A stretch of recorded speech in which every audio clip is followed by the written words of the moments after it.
আল্লাহ তাআলা কিয়ামতের কঠিন ময়দানে যেদিন স্বামী স্ত্রীকে চিনবে না, স্ত্রী স্বামীকে দেখে পালিয়ে যাবে, বন্ধু বন্ধুরে চিনবে না, পীর সাহেব মুরিদরে চিনবে না, মুরিদ পীর সাহেবরে চিনবে না, দলের কর্মী তার নেতারে চিনবে না, নেতা তার কর্মীরে চিনবে না, বন্ধু বন্ধুরে দেখে পালাবে। এই কঠিন মুহূর্তে সূর্যটা মাথার কাছে চলে আসবে, জমিনটা তামার জমিন হবে, আজকের জমিনের মতো নয়।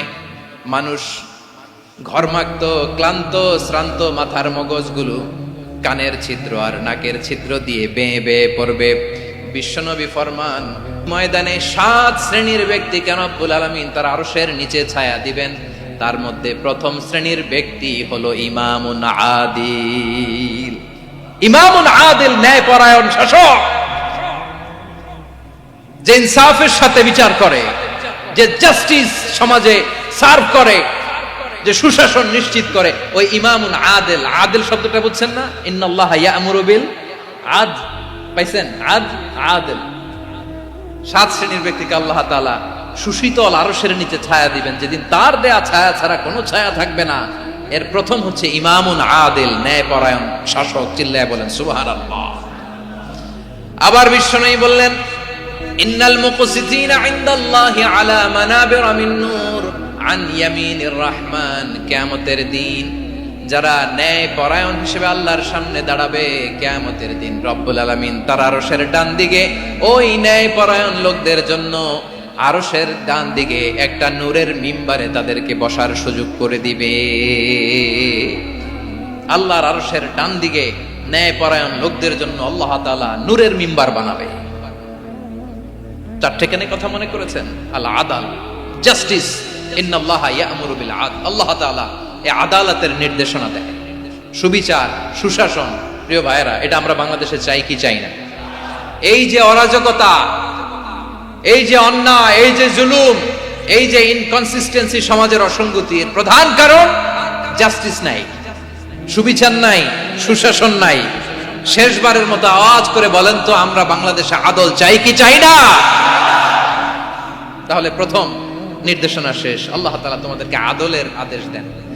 এরপরে আল্লাহ বললেন, আমি তোমাদেরকে ইহসানের আদেশ দেই। ইন্নাল্লাহা ইয়া'মুরু বিল আদলি ওয়াল ইহসান। আমি তোমাদেরকে যেমনি আদলের নির্দেশনা দেই, তেমনি ভাবে তোমাদেরকে ইহসানের নির্দেশনা দেই। ইহসান, আওয়াজ করে সবাই বলেন তো ইহসান। সবাই বলেননি? সবাই বললে এতটুকু আওয়াজ হবে আমি বিশ্বাস করি না। আওয়াজ করে বলুন আল ইহসান। ইহসান মানে কারো প্রতি সফট হার্টেড হওয়া, মহানুভব হওয়া, অনুগ্রহ পরায়ণ হওয়া, অনুগ্রহশীল হওয়া, একে অপরের প্রতি দয়াদ্র হওয়া। একে অপরের প্রতি দয়াদ্র, অনুগ্রহশীল হওয়া ছাড়া মানবিক সমাজ কশিনকালেও গঠন করা সম্ভব না। প্রিয় ভাইয়েরা, সুন্দর আচরণ দিয়ে, ইহসান দিয়ে যা জয় করা যায়, নরম আচরণ দিয়ে যেটা অর্জন করা যায়, কঠোরতা দিয়ে সেটা পারা যায় না। বিষ্ণু ঈসা ইসলাম ইহসান দিয়ে, কোমল আচরণ দিয়ে, তার অনুগ্রহ দিয়ে তিনি অনেক কাফিরের হৃদয়কে জয় করে ফেলেছেন। সাইয়েদনা সুমামা ইবনে উসাল রাদিয়াল্লাহু তাআলা আনহুর কথা মনে পড়ে যায়। তিনি ছিলেন ইয়ামামার বাদশা। মদিনাতে বিশ্বনবীকে হত্যা করার নিয়তে এসেছিলেন। গোপনে গোপনে বিশ্বনবীকে হত্যা করে আবার ইয়ামামাতে তিনি ফিরে যাবেন। কিন্তু কি অবাক করা কাণ্ড, হত্যা করতে পারে নাই, সাহাবাদের হাতে তিনি ধরা পড়ে গেলেন।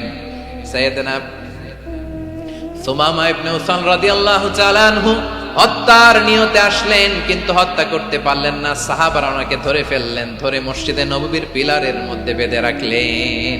সুমামা ইবনে উসাল, সিরাত থেকে শোনেন, সিরাত থেকে শোনাচ্ছি। রাদিয়াল্লাহু তাআলা ইয়ামামার অধিপতি ছিলেন। ইয়ামাম বিশ্বনবীকে হত্যার জন্য আসছেন, ধরা পড়ে গেছেন, এখন মসজিদে নববীতে বেঁধে রাখছে। তার মানে বন্দী। এখন স্ট্যাটাস কি? বন্দী, ক্যাপটিভ।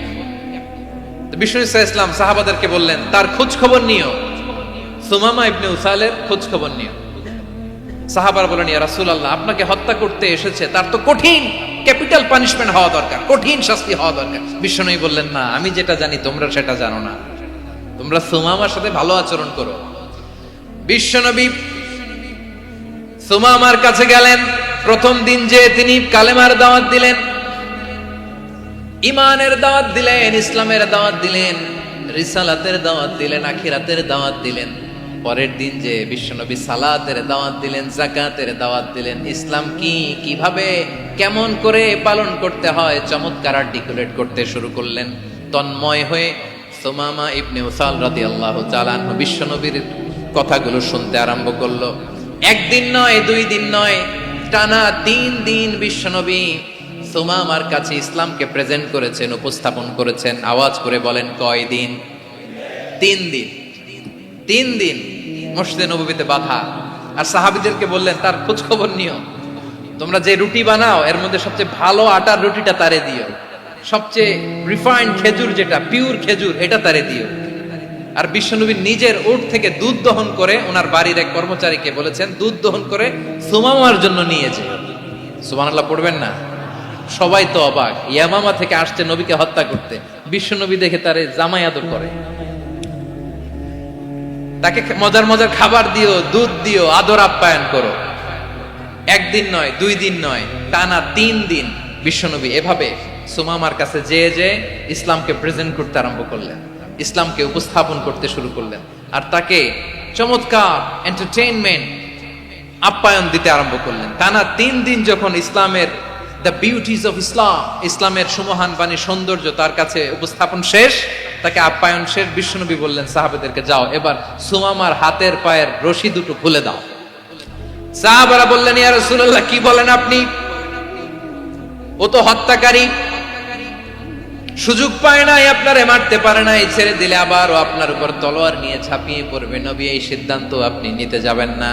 বিশ্বনবী বললেন, যেটা বলেছি সেটা করো, সুমামার রশিগুলো ছেড়ে দাও, সুমামার হাতে পায়ের রশিগুলো যে তোমরা খুলে দাও। সাহাবারা তর্ক জুড়ে দিলেন, লা ইয়া রাসূলুল্লাহ, এমনটা করবেন না, তো ভয়ঙ্কর, ভয়ঙ্কর খুনি, কি জানি কি হয়ে যায়। বিশ্বনবী বললেন, না, তার হাতে পায়ের রশিগুলো খুলে দাও। সাহাবারা বিশ্বনবীর কথা মতো তার হাতে পায়ের রশিগুলো খুলে দিল। সুমামা মুহূর্তের মধ্যে মসজিদে নববী থেকে বের হয়ে ইয়ামামায় ফিরে না যে মসজিদে নববীর পাশে একটা খেজুর বাগান ছিল, সেখানে চলে গেলেন। সেখানে একটা ছোট্ট কুয়া ছিল, কুয়ার পানি দিয়ে তিনি গোসল করলেন। সুবহানাল্লাহ পড়েন। কুয়ার পানি দিয়ে গোসল করে মসজিদে নববীর সামনে এসে বিশ্বনবী এবং সাহাবাদের সামনে দাঁড়িয়ে সাব্বাবা উঁচু করে বললেন, আশহাদু আল্লা ইলাহা ইল্লাল্লাহ ওয়া আশহাদু আন্না মুহাম্মাদান আবদুহু ওয়া রাসূলুহু। আল্লাহু আকবার। আমি সাক্ষ্য দিচ্ছি আল্লাহ ছাড়া কোনো ইলাহ নাই, আর মুহাম্মদ আল্লাহ তাআলার প্রেরিত বান্দা এবং রাসূল। প্রিয় ভাইয়েরা, ইহসান দিয়ে যা জয় করা যায়, কঠোরতা দিয়ে সেটা কঠিনকালেও জয় করা যায় না। আওয়াজ করে বলেন, ঠিক কি না? এবার সুমামা দাঁড়িয়ে বলে, ওগো নবী, আমি তো কালিমা পড়ে মুসলমান হয়ে গেলাম, এবার শোনেন, এই মুহূর্তের আগে আপনার চেহারার চাইতে নিকৃষ্ট কোনো চেহারা আমার কাছে ছিল না, কিন্তু শাহাদা পাঠ করার পরে আপনার চেহারার চাইতে উত্তম শ্রেষ্ঠ কোনো চেহারা আমার কাছে আর নাই।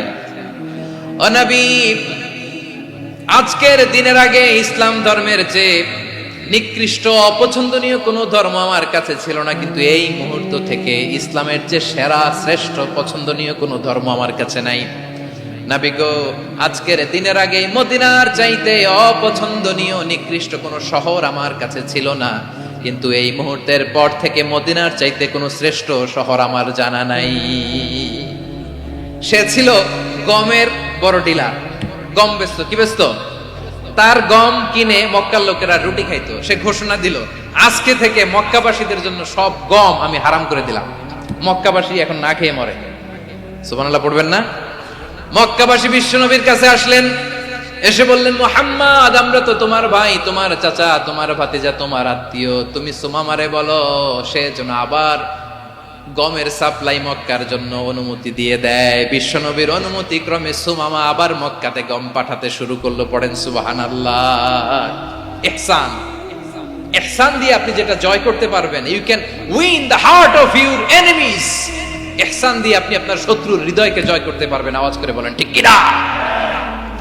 এজন্য আল্লাহ বললেন, ওয়া আনফিকু ফি সাবিলিল্লাহি ওয়ালা তুলকু বিআইদিকুম ইলাত তাহলুকা ওয়া আহসিনু ইন্নাল্লাহা ইউহিব্বুল মুহসিনিন। তোমরা আল্লাহর রাস্তায় দান করবে আর নিজেরা নিজেদেরকে ধ্বংসের হাতে ঠেলে দিও না। তোমরা একে অপরের প্রতি ইহসান করবে, কারণ ইহসানকারীদেরকে আল্লাহ বড্ড ভালোবাসেন। সুবহানাল্লাহ পড়েন। আবার সূরা রহমানে আল্লাহ বললেন, হাল জাযাউল ইহসানি ইল্লাল ইহসান ফাবিআইয়ি আলা, সবাই পড়েন, ফাবিআইয়ি আলাই রাব্বিকুমা তুকাযযিবান।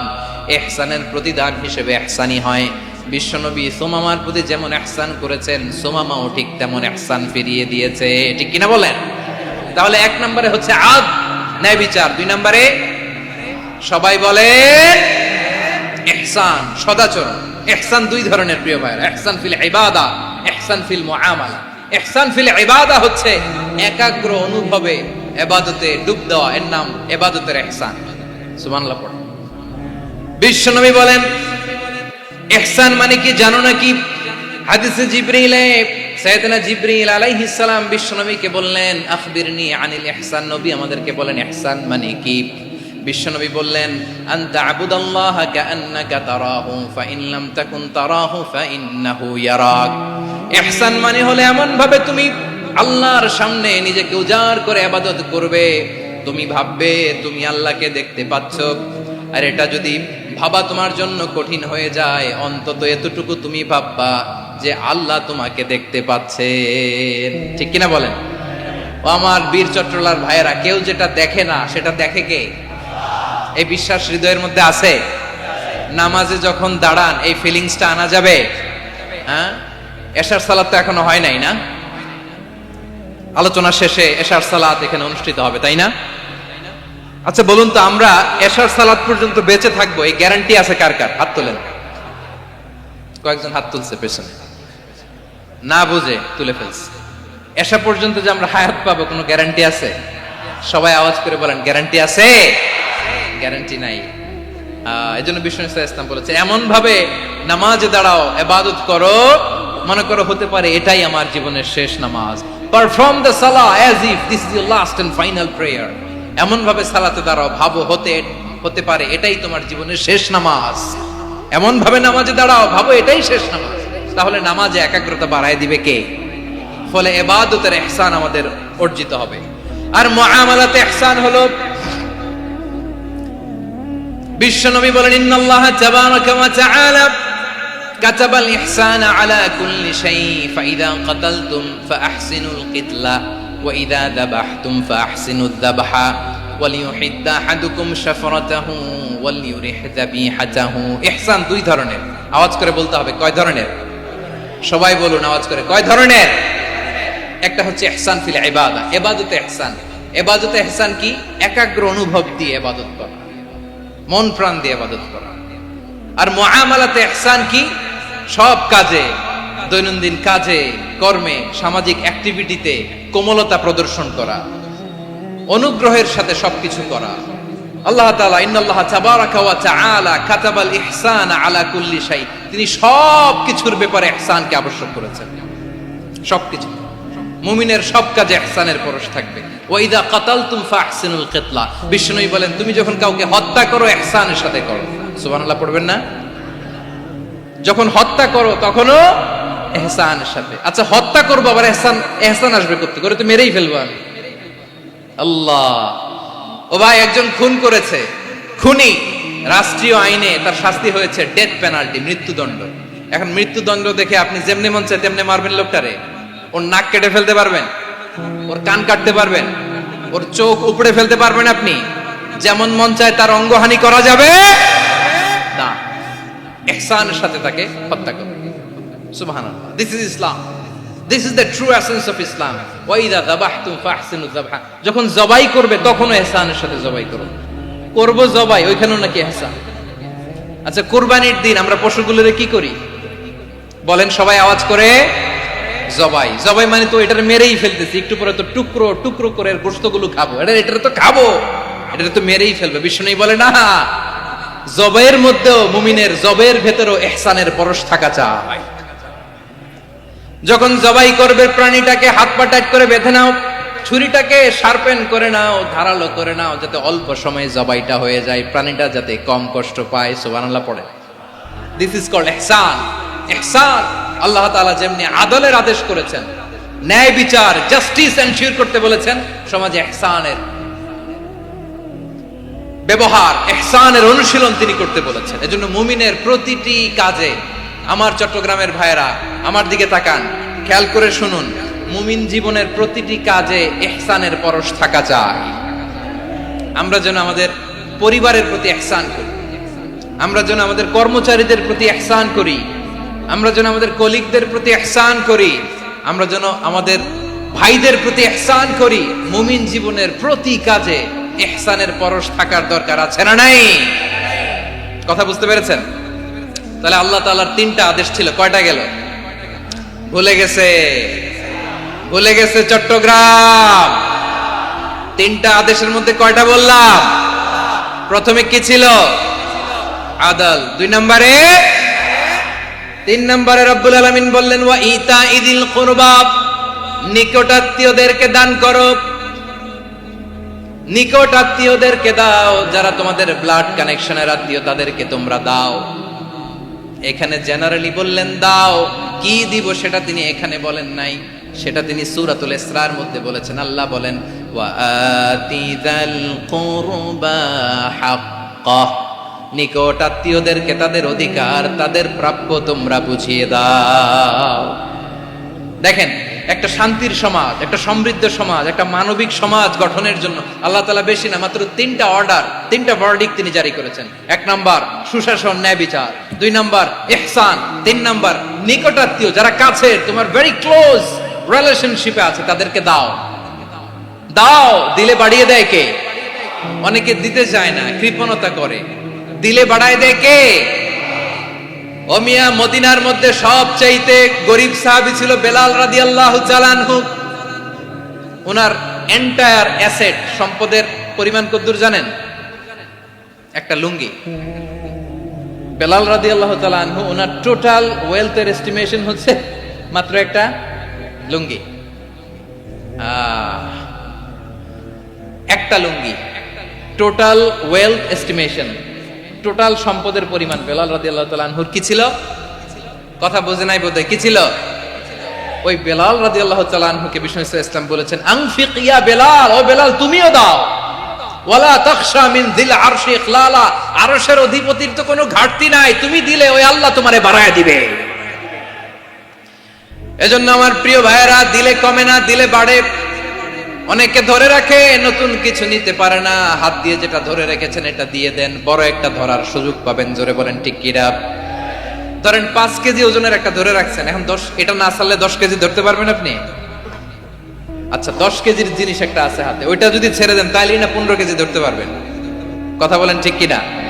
তাহলে দিলে বাড়িয়ে দেয় কে?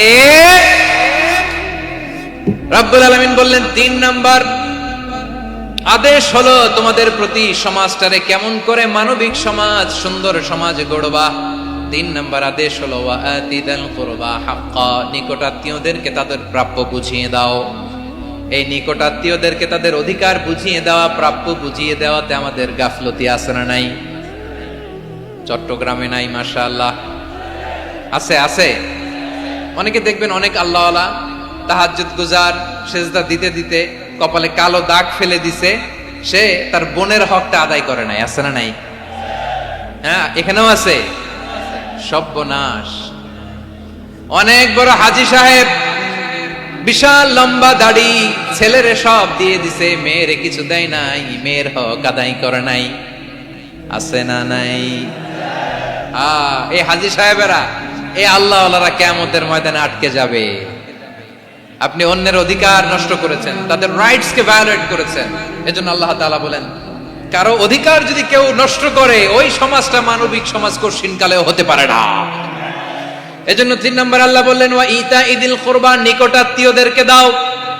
কি দিবা? তাদের অধিকার দিয়ে দাও, বোনের অধিকার বুঝিয়ে দাও, মেয়ের অধিকার বুঝিয়ে দাও, ফুফুর অধিকার বুঝিয়ে দাও। দেখবেন অনেক মায়েরা ছেলের পাতে মুরগির রান দেয়, মেয়ের পাতে দেয় মুরগির ঠ্যাং। এরকম আছে না নাই? ছেলেরা কি দেয় মুরগির, মেয়ের পাতে কি দেয়?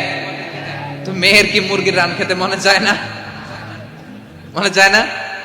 এমনটা করা যাবে না। নিকটাত্মীয়দেরকে অধিকার দিয়ে দাও, নিকটাত্মীয়ের সাথে সুসম্পর্ক রাখো। আদেশটা কার? এজন্য প্রিয় ভাইয়েরা, জীবনে যদি বারাকা অর্জন করতে চান, নিকটাত্মীয়দের সাথে সুসম্পর্ক রাখতে হবে, তাদের জন্য উপহার পাঠাতে হবে। বিশ্বনবী বলেন, লা ইয়াদখুলুল জান্নাতা কাতে, যে ব্যক্তি আত্মীয়তার সম্পর্ককে ছিন্ন করে দেয়, সে কঠিন কালেও আল্লাহর জান্নাতে ঢুকবে না। আপনি কি এটারে সহজ হাদিস মনে করছেন? এটা সহজ কথা? আপনি ভাবছেন আপনার নামাজ আপনার বাঁচাতে পারবে, আপনার রোজা বাঁচাতে পারবে, আপনার তাহাজ্জুদ আপনারে বাঁচাতে পারবে? অধিকার নষ্ট করলে কিছুই আপনারে বাঁচাতে পারবে না। এজন্য নিকট আত্মীয়দেরকে দিতে হবে বেশি বেশি। বিশ্বনবী বলেন, ইন্না সাদাকাতা আলাল মিসকিনি সাদাকা ওয়া আলা যির রাহিমি ইসনাতান সাদাকাতুন ওয়া সিলা। মিসকিনরে দান করলে শুধু দানের সওয়াব হয়, নিকট আত্মীয়কে দান করলে দুইটার সওয়াব হয়, সাদাকার সওয়াব হয়, আবার আত্মীয়তার বন্ধন অটুট রাখার সওয়াব হয়ে যায়। আবার বিশ্বনবী বললেন, মান সাররাহু আইয়ুবসাতা লাহু ফি রিজকিহি ওয়া ইউনসালাহু ফি আসারিহি ফালইয়াসিল রাহিমা। যে ব্যক্তি তার রিজিকের প্রশস্ততা চায় আর হায়াতে বরকত চায়, সে যেন তার আত্মীয়ের সাথে সুসম্পর্ক রাখে। আমার প্রিয় চট্টলার ভাইয়েরা, আমাদের রিজিক বাড়ুক, এটা আমরা চাই কি চাই না? সবাই চান? হ্যাঁ, আমাদের রিজিকে প্রশস্ততা আসুক, চাই কি চাই না? আমাদের হায়াতে বরকত আসুক, আমরা চাই কি চাই না? এই দুইটা যদি চান, তাহলে নিকট আত্মীয়দের সাথে সুসম্পর্ক রাখবেন, পারবেন? তাহলে সমাজটারে মানবিক সমাজ বানায় দিবে কে? তিনটা আদেশ চলে গেল। কয়টা? আওয়াজ করে বলেন। 1 নম্বরে কি ছিল? 2 নম্বরে, 3 নম্বরে নিকট আত্মীয়দেরকে দান। আপনাদেরকে আরো শোনার আগ্রহ আছে? আপনাদের মনোযোগ আছে না গেছে? কষ্ট হচ্ছে না? মাশাআল্লাহ, মাশাআল্লাহ। তাকবীর পড়ুন, লিল্লাহি তাকবীর।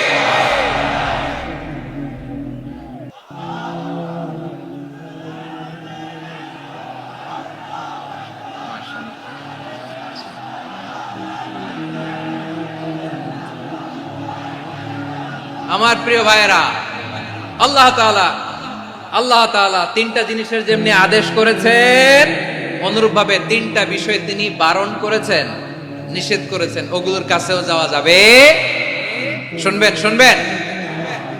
রাব্বুল আলামিন বলেন, ওয়ায়ানহা আনিল ফাহশাই ওয়াল মুনকারি ওয়াল বাগি।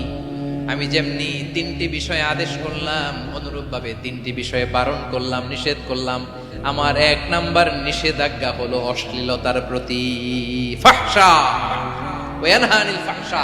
আল্লাহ তাআলা অশ্লীলতাকে নিষেধ করেছেন। কোন জিনিসকে? সবাই বলুন, কোন জিনিসকে? যত ধরনের, যত টাইপের, যত ক্যাটাগরির অশ্লীলতা হতে পারে, সব অশ্লীলতাকে হারাম করেছেন কে? ফাহশা মানে কি?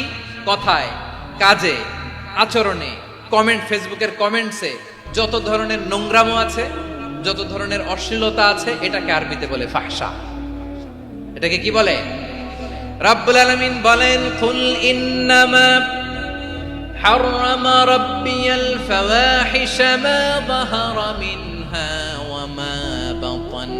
ও নবী, আপনি বলে দেন, আমার রব প্রকাশ্য, অপ্রকাশ্য, স্পষ্ট কিংবা অস্পষ্ট, দৃশ্যমান কিংবা অদৃশ্যমান সব অশ্লীলতাকে হারাম করেছেন। সব ধরনের অশ্লীলতা হারাম, সব ধরনের। আল্লাহ তাআলা আমাদেরকে অশ্লীলতা থেকে বাঁচান, অশ্লীলতা থেকে তিনি আমাদেরকে হেফাজত করুক। পড়েন আমিন। এবার বলেন, আমাদের সমাজে অশ্লীলতা আছে না নাই? চট্টগ্রামে নাই? আমি কই নাই, ওনারা বলে আছে। দেখছেন, আমি সামহাও বাঁচায় দেওয়া ট্রাই করতেছি, ওনারা বলে আছে। অশ্লীলতা নানা ভাবে, নানা নামে, নানা মোড়কে আমাদের সমাজে আছে না নাই? সংস্কৃতির নামে, ফ্যাশনের নামে, বিনোদনের নামে, উপন্যাসের নামে, কনসার্টের নামে অশ্লীলতা আছে না নাই? আপনি দেখেছেন কনসার্টগুলোর অবস্থা? এই যে আতিফ আসলাম যে আসছে আমাদের দেশে, তারপর কে কে আসছে, আমাদের তরুণ তরুণীরা, আমাদের যুবক যুবতীরা, আমাদের জেনজিরা, কি অবস্থা ওইখানে? হ্যাঁ, কি অবস্থা? কে বাঁচাবে ওদের? কে রক্ষা করবে ওদের ইমানের, ওদের চরিত্রের হেফাজতের গ্যারান্টি কে দিবে? কনসার্টের নামে অশ্লীলতা আছে না নাই? ছেলে মেয়ে একে অপরকে জড়ায় ধরতেছে, একে অপরকে চুমো খাচ্ছে প্রকাশ্যে, দিবালোকে, গণমানুষের সামনে। আল্লাহ তাআলা এই অশ্লীলতা থেকে আমাদেরকে বেঁচে থাকতে বলেছেন, বেঁচে থাকতে বলেছেন। রূপালী জগতের নামে অশ্লীলতা আছে না নাই? এই টার্মটা আপনারা জানেন না? রূপালী জগৎ কি জগৎ? আসলে কি রূপালী জগৎ না অন্ধকার জগৎ? আমার বোনেরা, আপনাদেরকে যে কি বলে তারা বুঝায়, রূপালী জগৎ শুনেই আপনি ভরকে যাবেন না। রূপালী জগতে যে নারী যত বেশি উলঙ্গ, সে নাকি তত বেশি সাহসী। জানেন, বলে এটা একটা সাহসী নারী, খুব সাহসী পদক্ষেপ তার। যত বেশি শরীর থেকে কাপড় নামাতে পারবে, যত বেশি বস্ত্রহীন হয়ে নিজেকে প্রেজেন্ট করতে পারবে, সে নাকি তত বেশি সাহসী। আমার চট্টলার ভাইয়েরা, শয়তানের প্রথম এজেন্ডা ছিল বনি আদমকে বস্ত্রহীন করা। সে আদম এবং হাওয়া আলাইহিস সালামকে নিষিদ্ধ গাছের ফল খাইয়ে তাদেরকে বস্ত্রহীন করেছে। এই জামিনেও সে আমাদেরকে বস্ত্রহীন করতে চাইবে। এই রূপালী জগতের নামে তারা এটা করে। আমার প্রিয় বোনেরা, আপনি জানেন না আপনার দাম কত। ওরা আপনাদেরকে বিজ্ঞাপনের সস্তা পণ্য বানাতে চায়। ওরা আপনাদেরকে ওদের ভোগের লিপসার টুলস বানাতে চায়। ওরা আপনাদেরকে দিয়ে ওদের খায়েশ পূরণ করতে চায়। এটা আপনাদের জন্য মোটেও ডিগনিটি নয়, এটা আপনাদের জন্য সম্মান নয়। আপনার সম্মান শালীনতায়, আপনার সম্মান হেজাবে, আপনার সম্মান ভদ্রতায়, আপনার সম্মান আপনার ডিসেন্ট পোশাকে। পোশাক বলে দেয় এই নারীটা ভদ্র না অভদ্র। পোশাক বলে দেয় এই মেয়েটা কোন ঘরের মেয়ে। আওয়াজ করে বলেন ঠিক কিনা? আপনি জানেন না, আপনারা সস্তা পণ্য বানায়, ভোগের পণ্য, বিলবোর্ডে আপনাকে উলঙ্গ করে উপস্থাপন করে। এই অশ্লীলতার সাথে ইসলামের কোনো সম্পর্ক। এজন্য আল্লাহ বলেন, আমি অশ্লীলতাকে হারাম করেছি। অশ্লীলতাকে হারাম করার প্রথম কারণ হলো এর মাধ্যমে মানবতাকে অপমানিত করা হয়। কারণ মানুষের সম্মান মানুষের পোশাকে। মানুষ যখন পোশাকহীন হয়ে যায়, বস্ত্রহীন হয়ে যায়, তার সম্মান কমে যায়, ঠিক কিনা? অশ্লীলতাকে হারাম করার প্রথম কারণ হচ্ছে মানুষ মানুষকে অপমান করে। একটা নারী, সে তো সম্মানিত। নারী যে কত সম্মানিত, নারীর এটা বুঝেই নাই। বিশ্বনবী বলেন, আর দুনিয়া কুল্লুহা মাতা ওয়া খায়রু মাতা'আদ দুনিয়া আল মারআতুস সালিহা। আমার বোনেরা, 5টা প্যান্ডেলে আপনারা এলইডিতে আমার আলোচনা শুনছেন, আমি জানি। আপনাদের এই গর্ভ যে কত দামি আপনি জানেন না। আপনার পেট থেকেই আসবে আগামী দিনের সালাহুদ্দিন আল আইয়ুবী। আপনার পেট থেকেই আসবে অনাগত দিনের ইমাম মাহদী আল মুনতাযর। আপনার পেট থেকেই আসবে অনাগত দিনের ফয়সাল, ওয়াসিম, মুগ্ধ, আবু সাইদের মতো বীর যোদ্ধা।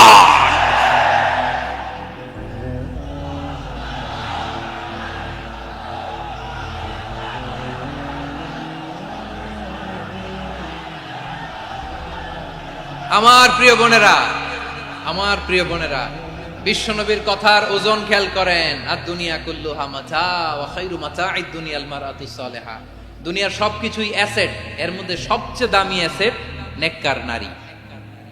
আপনার গর্ভ যে কত দামি আপনি জানেন না। নিজের সময়টাকে কাজে লাগান, কোরআন পড়েন, সুন্নাহ পড়েন। আপনার অনেক দায়িত্ব ঘরে। You are the MD of your family. একটা family it's a very big institution. পরিবার একটা অনেক বড় প্রতিষ্ঠান। and you are the MD of your institution. আপনি এই পরিবারের MD, managing director of your family. এখানে আপনার কত দায়িত্ব। আপনি ছেলে মেয়েদেরকে তারবিয়া করবেন। আপনি আপনার স্বামীর জন্য ঘরটারে জান্নাতের নীর বানাবেন। আপনার জন্য জান্নাতের ডুপ্লেক্স বাড়ি ওইখানে তৈরি করে রাখবে কে? আপনি যে কত দামি আপনি জানেন না। নারীদেরকে আল্লাহ বানিয়েছেন উচ্চতর করে, নিম্নতর নয়। নারীদেরকে ছোট্ট জিনিস দিলে এটারে বড় করে দেয়। নারীদেরকে ভ্রূণ দিলে, শুক্রাণু দিলে নারী এটারে বাচ্চা বাচ্চা হিসেবে উপহার দেয়, ঠিক কিনা? বিয়ের মাধ্যমে স্বামী যখন তার শুক্রাণু তার স্ত্রীকে উপহার দেয়, স্ত্রী রিটার্নে কি উপহার দেয়? ফুল ফর্ম বেবি, মানব সন্তান। দেখছেন, আপনি দিলেন একটু, উনি দিছে বিশাল। আপনি যদি নারীকে বাজার এনে দেন, নারী এটাকে সুস্বাদু খাবারে রূপান্তর করে দেয়। আপনি তাকে একটা মুচকি হাসি দিয়ে দেন, সে তার কলিজা দিয়ে দেয়। কিন্তু যদি আপনি তার মনে কষ্ট দেন, সে আপনার জীবনকে জাহান্নাম বানায়া দেয়। খবর আছে, নারীর মন বুঝতে পারলে নেয়ামত, বুঝতে না পারলে কিয়ামত, ঠিক কিনা বলে? কত দামি আপনি জানেন না, জানেন না আপনি কত দামি, অনেক দামি আপনি। আপনাদেরকে যেন ভোগের সস্তা পণ্য বানাতে না পারে, আপনাদেরকে সচেতন থাকতে হবে, সজাগ থাকতে হবে, কনসার্ন থাকতে হবে। শয়তানের ওই হাতছানির দিকে আর নজর দেওয়া যাবে না। তাহলে কেন আল্লাহ তাআলা এই ফাহশা অশ্লীলতাকে হারাম করলেন? এক নাম্বার, এতে হিউম্যান ডিগনিটি কমে। দুই নাম্বার, এতে মানুষের অধিকার নষ্ট হয়। আপনি বিয়ে করেছেন, এরে পরকিয়া করেন, ওর সাথে এরকম আছে না নাই? স্ত্রীর অধিকার নষ্ট করেছেন। আপনি বিবাহ সম্পর্কে আবদ্ধ হয়েছেন তার সাথে, আপনি পরকিয়া করেন ওই ছেলের সাথে, আপনি আপনার হাজবেন্ডের সাথে বিট্রে করেছেন। এজন্য আল্লাহ অশ্লীলতাকে হারাম করেছে। অশ্লীলতাকে হারাম করার আরেকটা কারণ হচ্ছে আল্লাহ তাআলা এই হিউম্যান জেনারেশনকে এটাকে প্রিজার্ভ করতে চায়। হিফজুন নাসল, এটা মাকাসিদুশ শরিয়ার অনেক গুরুত্বপূর্ণ একটা মাকাসিদ, অনেক গুরুত্বপূর্ণ। আপনার নাসল, আপনার জেনারেশনকে সংরক্ষণ করা। এই যে আসতেছে ফেব্রুয়ারি, কত ফেব্রুয়ারি জানো? এটা কি বিশ্ব ভালোবাসা দিবস? হ্যাঁ, কি দিবস? এই বিশ্ব ভালোবাসা দিবসের সাথে মুসলমানদের কোনো সম্পর্ক নাই। আমার প্রিয় ভাইরা, এই যে আপনি অবৈধ সম্পর্কে জড়ালেন, কেন আল্লাহ অশ্লীলতাকে হারাম করেছে? দেখেন, বলতেছিলাম যে এটা আপনার নাসল, আপনার জেনারেশন, আপনার লিনিয়েজ, আপনার বংশকে প্রিজার্ভ করা। কে কার বাবা, কে কার মা, বাবা মা জানা, প্রজন্মকে প্রিজার্ভ করা, এটা ইসলাম ওয়াজিব করে দিয়েছে। এই যে অবৈধ সম্পর্কের কারণে, বিশ্ব বেহায়া দিবসের কারণে, এগুলোর আউটকাম, আউটপুট হিসেবে মাঝে মাঝে ঢাকা মেডিকেলের ডাস্টবিনে নবজাতকের বাচ্চার কান্নার আওয়াজ শুনতে পাওয়া যায়। চট্টগ্রাম মেডিকেলের ডাস্টবিনে নবজাতকের কান্না শুনতে পাওয়া যায়। বীর চট্টলার মুসলমানেরা বুঝতে পারলে আওয়াজ করে বলেন, এই যে চট্টগ্রাম মেডিকেলে যে নবজাতকটা পাওয়া গেল, ওর বাবাকে আমাকে বলেন, ওর বাবাকে, ওর মাকে, ও কোন ফ্যামিলির সন্তান কেউ জানে? আপনি হিউম্যান ডিগনিটিকে অপমান করেছেন না? আপনি তার ভবিষ্যৎকে অন্ধকার করেছেন না? আপনি তার লিনিয়েজকে প্রশ্নবিদ্ধ করে দিয়েছেন না? এই জন্য আল্লাহ তাআলা অশ্লীলতাকে আমাদের জন্য হারাম করে দিয়েছেন। পড়েন সুবহানাল্লাহ। এই জন্য রাব্বুল আলামিন বলেন, কুল ইন্নামা হারামা রাব্বিয়াল ফাওয়াহিশা মা যাহারা মিনহা ওয়া মা বাতান। প্রকাশ্য অপ্রকাশ্য সব অশ্লীলতাকে হারাম ঘোষণা করে দিয়েছে কে? আবার দুনিয়ার বুকে যারা অশ্লীলতার প্রসার করে তাদের জন্য শাস্তি মজুদ রেখেছে কে?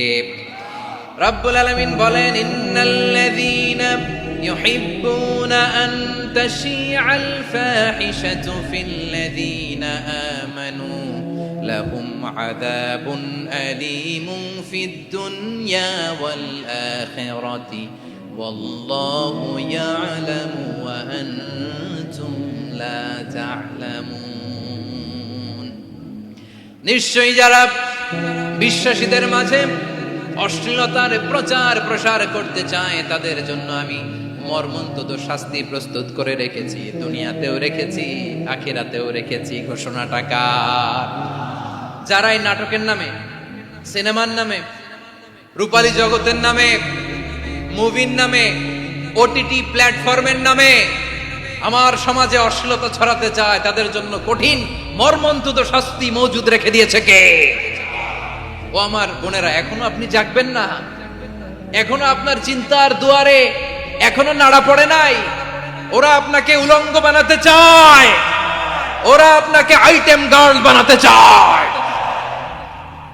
এজন্য ইসলাম অশ্লীলতাকে হারাম করেছে। হারাম। ইসলাম বলেছে যোজন যোজন দূরে থাকো, ওরা বলে না কাছে আসো, কাছে আসার গল্প, ক্লোজ আপ ওয়ান, কাছে আসার গল্প আছে না নাই? চট্টগ্রামে তো এগুলো নাই মাশাআল্লাহ। হ্যাঁ, এখানেও আছে ক্লোজ আপ ওয়ান, কাছে আসার গল্প।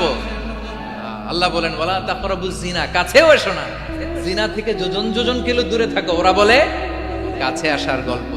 আমার বীর চট্টলার ভাইয়েরা, কাছে আসতে হলে আমরা কোরআনের কাছে আসব, কাছে আসতে হলে নবীর কাছে আসব, কাছে আসার গল্প হবে আমার রবের কাছে আসার গল্প। চিল্লায় বলো ঠিক কিনা?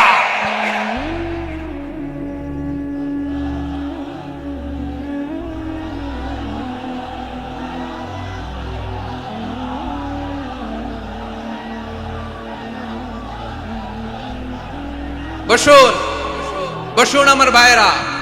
তাহলে অশ্লীলতার সাথে আমাদের কোনো সম্পর্ক? সবাই বলতে পারেননি, আওয়াজ করে বলুন, অশ্লীলতার সাথে আমাদের কোনো সম্পর্ক? আমরা এই সমস্ত ক্লোজ আপ ওয়ান, কাছে আসার গল্পের প্রোগ্রামে যাব? আমরা কোন ধরনের অশ্লীল কন্টেন্ট সোশ্যাল মিডিয়ায়, টিভিতে দেখব? কি যুগ যে আমরা কাটাচ্ছি আপনি কল্পনা করতে পারবেন না। পর্ন ইন্ডাস্ট্রি, নারী পুরুষের বস্ত্রহীন যুগল দৃশ্য, এটাকে দিয়ে ওরা কোটি ডলারের ইন্ডাস্ট্রি বানিয়েছে। পুরো মানব ইতিহাসে এরকম জঘন্য সময় মানব ইতিহাস পার করে নাই। পর্ন এটা ইন্ডাস্ট্রি হয়ে গেছে। আমাদের এই যুবকগুলো, জেনজি গুলো, ওদের চরিত্র বাঁচাবে কি করে? কেমন করে হেফাজত করবে ওদের এই মূল্যবান চরিত্র? আমার প্রিয় ভাইরা, এই অশ্লীলতার দ্য লেটেস্ট ভার্সন হচ্ছে LGBTQ, শরীফ থেকে শরীফা। শুনছেন আপনারা? দেখতে পুরুষ, আসলেই পুরুষ, সুস্থ একজন পুরুষ, 4 সন্তানের বাবা, বলে আমি মনে মনে নারী। দেখতে নারী, সুস্থ নারী, আসলেই সে দিব্যি একজন নারী, বলে আমি মনে মনে পুরুষ। সবচেয়ে ভয়ঙ্কর অশ্লীলতার সবচাইতে লেটেস্ট ভার্সন হচ্ছে এই ট্রান্সজেন্ডারিজম। সুস্থ পুরুষ তার বায়োলজিক্যাল গ্রোথকে হরমোন দিয়ে স্টপ করে দিয়ে সে সার্জারি করে নারী হতে চায়, সুস্থ নারী পুরুষ হতে চায়। পুরুষ পুরুষের প্রতি সেক্সুয়ালি আকর্ষণ বোধ করে, এটা লূত আলাইহিস সালামের কওমের মধ্যে ছিল। এটাকেও আল্লাহ কোরআনে ফাহিশা বলেছেন। ওয়ালুতান ইয ক্বালা লিকওমিহি আতাতুনাল ফাহিশাতা মা সাবাকাকুম বিহা মিন আহাদিম মিনাল আলামিন। লূত আলাইহিস সালাম বললেন, তোমরা কি এমন এক অশ্লীল কার্যক্রমে ডুব দিলে নাকি যেটা গোটা বিশ্বের কেউ কখনো করে নাই, তোমরাই প্রথম করেছো। পড়েন নাউযুবিল্লাহ। এই পশ্চিমের এই রোগ আমার দেশে যেন আসতে না পারে, আমাদের সজাগ থাকতে হবে। প্রিয় ভাইরা, চিল্লায় বলেন ঠিক কি না? পশ্চিমের অবস্থা ভয়ঙ্কর। পাশ্চাত্যে, আমি যুক্তরাষ্ট্রে ছিলাম অনেকদিন, কয়েক মাস, বিভিন্ন স্টেটে ঘুরেছি। গার্ডিয়ানরা উদ্বিগ্ন, ছেলে মেয়েদেরকে, ছোট্ট ছেলে মেয়ে, ওদেরকে জিজ্ঞেস করে, তুমি how do you feel right now inside yourself? তুমি ভিতরে ভিতরে কেমন ফিল করো? তোমার কি ছেলে ছেলে লাগে না মেয়ে মেয়ে লাগে? আচ্ছা বলেন, এই ছোট্ট বাচ্চাটা ওকে এগুলো জেন্ডার অ্যাসাইনমেন্ট বলতে এগুলো কিছু বুঝে? এইভাবে মিসগাইড করা হচ্ছে। কৌতূহল বশত ছোট্ট ছেলে যদি বলে আমার তো মেয়ে মেয়ে লাগে, তখন বলে যে না তুমি মেয়ে, ছেলে না। মা বাবা বাধা দিলে ওকে আলাদা গভর্নমেন্ট হাউসে নিয়ে যাবে। ভয়ঙ্করতম অবস্থা। আমরা একটা সময়ে শুনতাম যে হুজুর আমার ছেলেটা খুব ভালো, হাফেজে কোরআন, আল্লাহওয়ালা। হুজুর আমার ছেলে দাড়ি রাখছে, আল্লাহওয়ালা। হুজুর আমার ছেলে 5 ওয়াক্ত সালাত জামাতের সাথে পড়ে, তার মানে আল্লাহওয়ালা। পশ্চিমে যে আমি কি শুনছি জানেন? ওরা বলে হুজুর আমার ছেলেটা ইউনিভার্সিটির একটা মেয়ের সাথে প্রেম করে, ও খুব আল্লাহওয়ালা, হুজুর দোয়া করবেন। এর কারণ ওদের কাছে আল্লাহওয়ালার ক্রাইটেরিয়া হচ্ছে হুজুর আমার ছেলেটা আরেক ছেলের পছন্দ করে নাই, আমার মেয়েটা আরেক মেয়েকে ভালোবাসে নাই, এজন্য আমার ছেলেটা আল্লাহওয়ালা, হুজুর ওর জন্য একটু দোয়া করে দিয়েন। কি চ্যালেঞ্জ ওরা ফেস করতেছে। ওনার ছেলে যে আরেক ছেলেরে বিয়ে করবে না, এটাতেই উনি খুশি যে আলহামদুলিল্লাহ আমার ছেলেটা একটা মেয়েরে ভালোবাসে, আমার মেয়েটা একটা ছেলেরে ভালোবাসে, মানে এটা খুব আল্লাহওয়ালা। নাউজুবিল্লাহ পড়তে পারলেন না? এজন্য অশ্লীলতার সাথে আমাদের কোন সম্পর্ক? রব্বুল আলামিন বলেন ওয়ায়ানহা আনিল ফাহশাই ওয়াল মুনকারি ওয়াল বাগি তিনটা জিনিসকে আমি নিষিদ্ধ করলাম। এক নাম্বার হলো ফাহশা, অশ্লীলতা। দুই নম্বরে হলো মুনকারের সমস্ত মন্দ কাজ। আপনাদের মনোযোগ আছে না? শেষ করে দিব? আর 2-1 মিনিট শুনবেন? আচ্ছা বলি তাহলে, আর 2-1 মিনিট। তাহলে নিষেধাজ্ঞা জারি করেছেন তিনটা জিনিসের উপর। এক নাম্বার কি? ফাহশা, অশ্লীলতা। দুই নাম্বার মুনকার। মুনকার মানে হচ্ছে যত মন্দ কাজ, খারাপ কাজ, বাজে কাজ, এটার বলে মুনকার। এটার কি বলে? আপনারা পড়ছেন না, তা'মুরুনা বিল মা'রুফি ওয়া তানহাউনা আনিল মুনকার। ভালো কাজের আদেশ, সৎ কাজের আদেশ, অসৎ কাজের নিষেধ। মুনকার, মুনকার হচ্ছে মানুষের স্বাভাবিক বিবেকবোধ যেটাকে খারাপ বলে, ওইটাই মুনকার। পৃথিবীর সব আসমানি গ্রন্থ যেটাকে খারাপ বলেছে, মানুষের স্বাভাবিক বিবেকবোধ যেটাকে খারাপ বলেছে, এগুলো সব মুনকার। যেমন ইফটিজিং, এটা কি ভালো না খারাপ? মজুদদারি, খাদ্যে ভেজাল দেওয়া, ওজনে কম দেওয়া, মাছে ফরমালিন মিশানো, চাঁদাবাজি, টেন্ডারবাজি, দখলবাজি, এগুলো আমাদের স্বাভাবিক বিবেকেই বলে এগুলো খারাপ। এগুলো হচ্ছে মুনকার।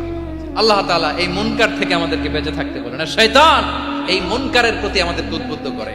আল্লাহ তাআলা বললেন, ইয়া আইয়ুহাল্লাযীনা আমানু লা তাত্তাবিউ খুতুওয়াতিশ শাইতান ফাইন ওয়া মান ইয়াত্তাবি' খুতুওয়াতিশ শাইতানি ফাইন্নাহু ইয়া'মুরু বিল ফাহশাই ওয়াল মুনকার। আল্লাহ বললেন, আমার গোলামেরা শোনো শোনো, ও আমার বিশ্বাসী বান্দারা খবরদার, তোমরা কশিন কালেও শয়তানের পদাঙ্ক অনুসরণ করবে না, কারণ শয়তান তোমাদেরকে অশ্লীলতা এবং মন্দ কাজের দিকে উদ্বুদ্ধ করে। আমাদের কাজ হচ্ছে শয়তান আমাদেরকে যেদিকে নিতে চায় আমরা তার উল্টা দিকে যাব, ঠিক কিনা বলে? শয়তান এই মন্দ কাজকে আমাদের কাছে বিউটিফাই করে, চাকচিক্যময় করে আমাদের সামনে উপস্থাপন করে। এজন্য আল্লাহ বলেন, মুনকারকে থামাতে হবে, মুনকার প্রতিরোধ করতে হবে। মুনকার প্রতিরোধের দায়িত্ব শুধু আমাদের নাকি? শুধু আপনার খতিব সাহেবের, ইমাম সাহেবের, নাকি মুসলিম উম্মার সবার? আওয়াজ করে বলুন, মুনকার অসৎ কাজ প্রতিরোধের দায়িত্ব কার? রাব্বুল আলামিন বলেন, কুনতুম খায়রা উম্মাতিন উখরিজাত লিন-নাসি তা'মুরুনা বিল মা'রুফি ওয়া তানহাউনা আনিল মুনকার। তোমাদেরকে শ্রেষ্ঠ জাতি করে জমিনের মধ্যে আবির্ভূত করা হয়েছে, যাতে করে তোমরা জমিনের ভেতরে সৎ কাজের আদেশ করতে পারো আর অসৎ কাজের নিষেধ করতে পারো। উম্মাহ কুনতুম খায়রা, তাহলে গোটা উম্মার দায়িত্ব, এটা বুঝতে পারছেন তো? আচ্ছা, আরো নিচে আসেন। এরপরে আল্লাহ বললেন, শুধু উম্মাহ না, এই জমিনের রাজত্ব আমি যাদের হাতে দেই, এই জমিনের মালিক আমি যাদেরকে বানিয়ে দেই, যাদেরকে আমি সরকারের দায়িত্ব দেই, তাদেরকেও মুনকার প্রতিরোধের দায়িত্ব দিয়েছে কে? আল্লাহ বলেন, যারা ক্ষমতার মসনদে বসেছে তাদেরকে 4 দফা কর্মসূচি আমি আল্লাহ দিলাম। আওয়াজ করে বলেন, কয় দফা?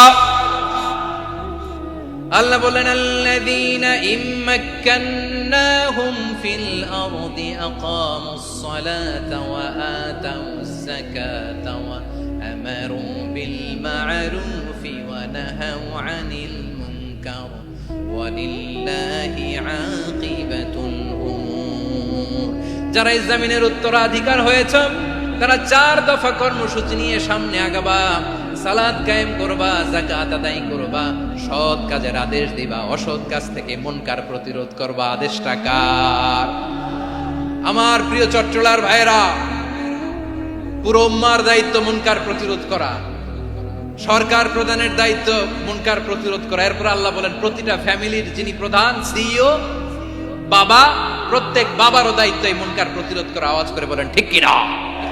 যেমনটি সাইয়েদনা লোকমান আলাইহিস সালাম ওনার কলিজার টুকরা সন্তানকে আদেশ করেছেন, ইয়া বুনাইয়া আকিমিস সালাতা ওয়া'মুর বিল মা'রুফি ওয়ানহা আনিল মুনকার। পড়েন সুবহানাল্লাহ। বাবা ছেলেকে সবক দিচ্ছে। কে সবক দিচ্ছে? কাকে? লোকমান আলাইহিস সালাম ছেলেকে বলতেছে, ওরে আমার কলিজার টুকরা সন্তান, ওরে আমার বাছা, নামাজ কায়েম করবা, সৎ কাজের আদেশ দিবা, আর মুনকার প্রতিরোধ করবা, অসৎ কাজ সমাজ থেকে খারাপ কাজকে ঝেঁটে বিদায় করে দিবা। তাহলে দেখেন আমি স্টেপ বাই স্টেপ নামলাম। পুরা উম্মার দায়িত্ব, জমিনের উত্তরাধিকারী আল্লাহ যাদেরকে বানিয়েছেন সরকার, তাদের দায়িত্ব, প্রতিটি ফ্যামিলির প্রধানের দায়িত্ব, এরপরে বিশ্বনবী বলেন সচেতন প্রতিটি মুসলিমের দায়িত্ব সমাজ থেকে মুনকারকে উৎখাত করা। বিশ্বনবী বলেছেন মান রাআ মিনকুম মুনকারান ফালিয়ুগাইয়িরহু বিয়াদিহি ফাইন লাম ইস্তাতি ফাবিলিসানিহি ওয়া ইন লাম ইস্তাতি ফাবিকলবিহি ওয়া যালিকা আযআফুল ঈমান। সমাজে যে মুনকার দেখবে, খারাপ কাজ দেখবে, সে যেন হাত দিয়ে সেটাকে থামায়। কি দিয়ে? আপনাদের তো হাত নাই না? হাত আছে, হাত আছে। ওরা যেই হাত দিয়ে অন্যায় করে ওইটা প্রতিরোধের জন্য আমাদেরও হাত আছে না নাই? থামাতে হবে, থামাতে হবে।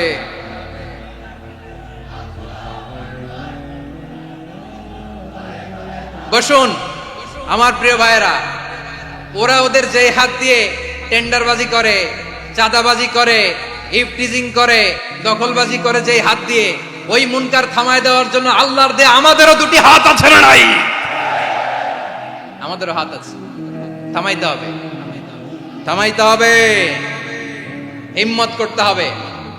আমার প্রিয় ভাইয়েরা, না থামালে আমরাই ডুববো শেষমেশ।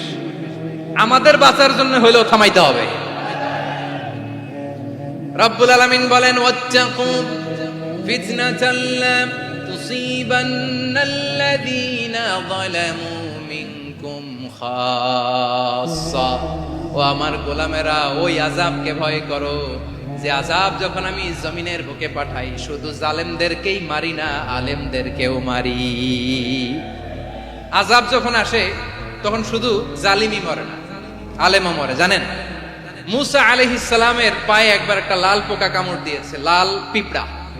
লাল পিঁপড়া কামড় দিলে খুব আরাম লাগে না? কি লাগে?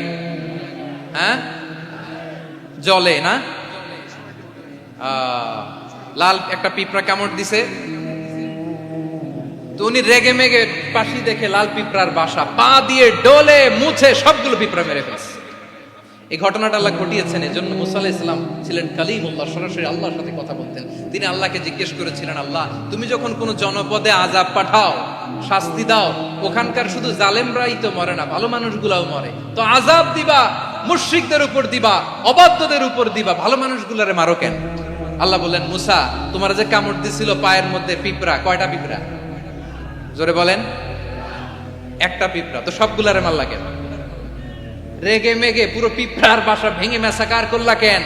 এই মুসা, আমি যখন অ্যাকশনে যাই, আমি যখন শাস্তি দেই, তখন এত বাজ বিচার করা হয় না, বাজ বিচার করা যায় না। যখন অ্যাকশনে যাওয়া হয় ওইটা ডাইরেক্ট অ্যাকশন হয়ে যায়। চিল্লায় বলো ঠিক কি না? এজন্য আমাদের বাঁচার জন্য হলেও এই পাপ থামাতে হবে, এই শয়তানের অট্টহাসি থামাতে হবে, অন্যায় অপরাধ সমাজ থেকে আমাদের থামাতে হবে। কারণ আযাব আসলে ওরাও মরবে, আমরাও মরব। একটা জাহাজ 2 তলা, আপনি আছেন 2য় তলায়। শুনতেছেন? শুনতেছেন? জাহাজ কয় তলা? আপনি কোন তলায়? 2য় তলায়। নিচের তলার কিছু লোক জাহাজের তলা ছিদ্র করতে আরম্ভ করছে। কি ছিদ্র করতেছে? আচ্ছা, জাহাজের তলা ছিদ্র করলে তলা দিয়ে কি ঢুকে? এখন আপনি যদি বলেন আমার কি, আমি তো 2 তলায়, আমার কি, আমি তো সেফ, আমি তো সেফ জোন, আমি তো ভালো আছি, আমি তো ভালো আছি, ওরা ছিদ্র করে ওরা মরবে। আসলে কি শুধু ওরা মরবে, নাকি তলা ফুটো হলে ভিতরে পানি ঢুকলে আপনারও শরীর সমাধি হবে? তলা দিয়ে যখন পানি ঢুকবে, জাহাজ ঢুকলে আপনিও মরবেন। এজন্য নিজে মরার আগে ওই পাগলগুলোর নিচ তলায় যে থামাতে হবে। চিল্লায় বলেন ঠিক কি না? এজন্য আল্লাহ বললেন মুনকার প্রতিরোধের দায়িত্ব সমাজের টপ টু বটম সবার। পুরো উম্মার দায়িত্ব, সরকার প্রধানের দায়িত্ব, প্রতিটি ফ্যামিলির প্রধান বাবার দায়িত্ব। বিশ্বনবী বললেন প্রতিটি সচেতন মুসলিমের দায়িত্ব। এজন্য মুনকার প্রতিরোধ করার দরকার আছে না নাই? সমাজে এই যে ইফটিজিং হয়, আপনার বোনের বয়সী একটা মেয়েকে কিছু বখাটে টিটকারি করে, এই বলে সেই বলে, নোংরা কথা বলে, রাস্তায় দেখেও আপনি পাশ দিয়ে না দেখার মতো চলে যান কেন? আপনি দাঁড়ান না কেন? আপনি দাঁড়ালেই তো থেমে যাবে, কারণ সত্যের যে শক্তি তার সামনে মিথ্যা মুখ থুবড়ে পড়ে। আপনার সামনে ও কিছুই না, নাথিং। আপনি দাঁড়ান, ওকে প্রশ্ন করেন যে আমার বোনকে তুমি ডিস্টার্ব করো কেন? আপনাকে দেখে আরো 5 জন দাঁড়াবে, 5 জনকে দেখে আরো 10 জন দাঁড়াবে। আমাদের নীরবতা আর আমাদের নিশ্চুপ থাকাই জালিমদেরকে আরো শক্তিশালী জালিম বানিয়েছে। এজন্য মুনকার প্রতিরোধের দায়িত্ব আমাদের সবার। টেন্ডারবাজি, চাঁদাবাজি, দুর্নীতি, অপরাধ, দখলদারিত্ব, মজুদদারি, এগুলো সব কিছু একসাথে প্রতিরোধ করতে হবে, ঠিক কিনা বলেন? একটা মানবিক সমাজ যদি চাই, প্রতিরোধ করতে হবে। প্রিয় ভাইয়েরা, আল্লাহর শপথ নিয়ে বলি, এই নাসিহাত গুলো সবার জন্য, সব দলের জন্য, সব মতের মানুষের জন্য। আমরা কোনো দলের প্রতি মানুষকে ডাকি না, আমরা ডাকি ইসলামের দিকে। সব দলের, সব মতের, সব মানুষদেরকে আমরা আহ্বান জানাই, আসুন আমরা একটা সুন্দর সমাজ বিনির্মাণ করি। এই যে নতুন বাংলাদেশের এক সুযোগ এসেছে, আর জীবনে হয়তো আসবে না, সামনের 100 বছর এই সময় আসবে না। আসুন দেশটাকে আমরা সাজাই, আসুন আমরা দুর্নীতি বন্ধ করি, আসুন আমরা চাঁদাবাজি বন্ধ করি, আসুন আমরা দখলদারিত্ব বন্ধ করি, আসুন আমরা এক দল আরেক দলকে নিশ্চিহ্ন করার যে রাজনীতি, এটা বন্ধ করি। সব দলের প্রতি আমার আহ্বান। আমি কিছুদিন আগে একটা নিউজ দেখলাম, ওই যে লন্ডনে বসে জনাব তারেক রহমান সাহেবকে আমি ধন্যবাদ দিতে চাই। উনি সংবাদ শোনা মাত্রই ওনার দলের অনেক চাঁদাবাজকে উনি বহিষ্কার করেছেন। I do appreciate. প্রতিটি দলের এরকম ইনিশিয়েটিভ নেওয়ার দরকার আছে না নাই? যে কোনো দলে এই প্র্যাকটিসটা থাকার দরকার আছে না নাই? চাঁদাবাজদের সাথে আপনারা নিজেদেরকে মুক্ত ঘোষণা করবেন যে এরা আমার দলের কর্মী হতে পারে না। আমরা চাঁদাবাজ মুক্ত বাংলাদেশ চাই, জুলুম মুক্ত বাংলাদেশ চাই, ফ্যাসিজম মুক্ত বাংলাদেশ চাই, গুণ খুন খারাপি মুক্ত বাংলাদেশ চাই। আমরা নতুন ভোরের বাংলাদেশ চাই। ওই বাংলাদেশ পাওয়ার জন্য মুনকার প্রতিরোধে, অন্যায় প্রতিরোধে যদি বাঘের বাচ্চার মতো, আবু সাইদের মতো 2 হাত উঁচু করে বুককে টান টান করে প্রসারিত করে দাঁড়াতে হয়, রাজি আছো মুসলমান? কারা কারা রাজি? আল্লাহকে হাত দেখিয়ে প্রতিজ্ঞা করো।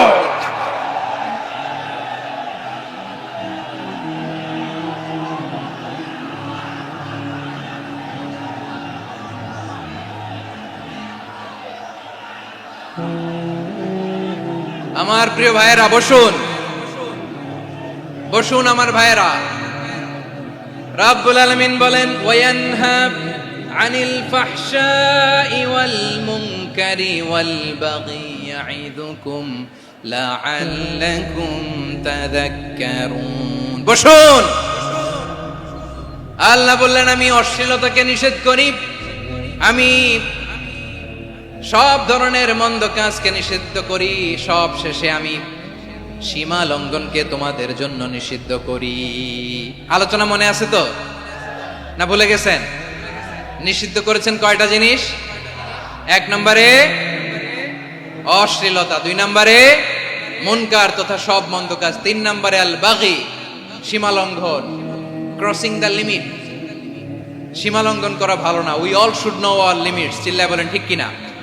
একই আয়াতে আল্লাহ বললেন, কুল ইন্নামা হাররামা রাব্বিয়াল ফাওয়াহিশা মা যাহারা মিনহা ওয়া মা বাতানা ওয়াল ইসমা ওয়াল বাগিয়া বিগাইরিল হক। অন্যায় ভাবে যে অবাধ্য হয়, যে সীমা লঙ্ঘন করে, তাদেরকেও আমি এটা হারাম করে দিলাম। সীমা লঙ্ঘন করা হারাম, সীমা লঙ্ঘন করা হারাম। আল্লাহ বারবার বারবার আমাদেরকে ওয়ার্নিং দেয়। যখন আমরা থামি না, তখন আল্লাহ ধরে, আর যখন ধরে তখন ছাড়ে না। ধরে ধরে ধরে না, ধরলে আল্লাহ। ফেরাউনকে কিন্তু হুট করে ধরে নাই, আপনারা জানেন 9 বার ওয়ার্নিং দিয়েছে। ফেরাউনকে আল্লাহ তাআলা ওয়ার্নিং দিয়েছিল কয়বার? বীর চট্টলার, বীর সেনানীরা আওয়াজ করে বলেন, ফেরাউনকে ধরার আগে ওয়ার্নিং দেয়া হয়েছিল কয়টা?